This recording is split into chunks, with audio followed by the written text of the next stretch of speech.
Kenapa kita perlu menjaga zikrullah? Supaya hidup itu tenang, pilihan-pilihannya tenang. Mau pilih apa saja tenang. Bapak saudara makan Allah, kita ambil zikir la ilaha illallah. Nabi mengatakan afdalul zikri la ilaha illallah. Zikir yang paling afdal adalah la ilaha illallah. Itu terjemahannya.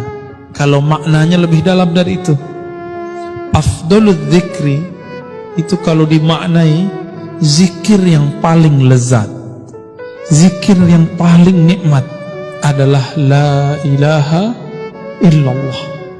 Apa arti ilah sehingga Nabi mengatakan itu?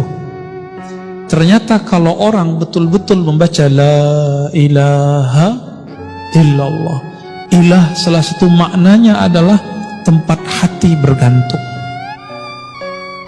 tempat hati nancap, tempat hati berkiblat, tempat hati condong.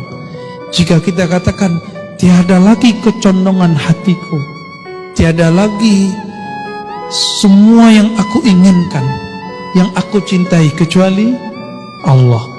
Inilah yang disebut oleh Imam Ibnu Athaillah kemerdekaan seorang hamba, hurriyatul abd. Baru disebut Abdullah. Maka orang yang menyebut la ilaha illallah, tiada lagi tempat kami bergantung, tiada lagi tempat kami memuja, tiada lagi tempat kami menyembah kecuali Allah. Di saat itulah dia menjadi merdeka. Oleh karena itu seorang mukmin jiwanya merdeka. Kalau bahasa kawan kami Ustadz Hanafi, gak ada lagi urat takutnya, gak ada lagi rasa takutnya kecuali kepada Allah. Yang punya zikir ini hanya ahli-ahli qalbu, bukan orang yang suka ceramah kayak saya ini, bukan yang suka debat, bukan yang suka menyalah-nyalahkan orang, membidah-bidahkan orang, enggak. Mereka ini lebih suka menyebut nama Allah, la ilaha illallah.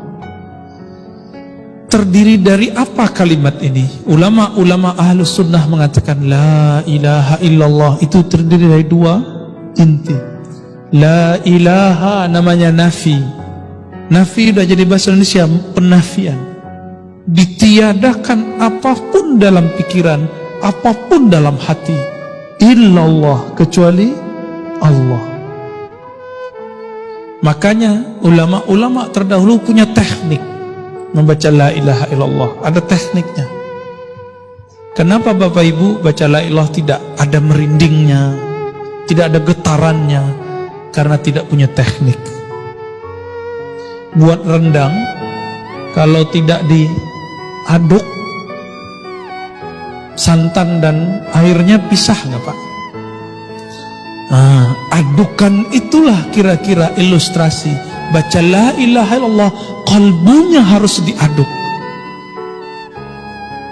Mengaduk kalbu itulah, menghantam kalbu itulah yang membuat kalbu itu terasa tenang. Disitulah getaran-getaran kulit terasa, gemetar, bulu roma berdiri. Ada rasa yang tidak bisa diceritakan. Tapi kalau mau tahu, fas'alu ahla dzikri, tanyalah ke ahlinya, ya? Itu tidak diobral, tidak diobral.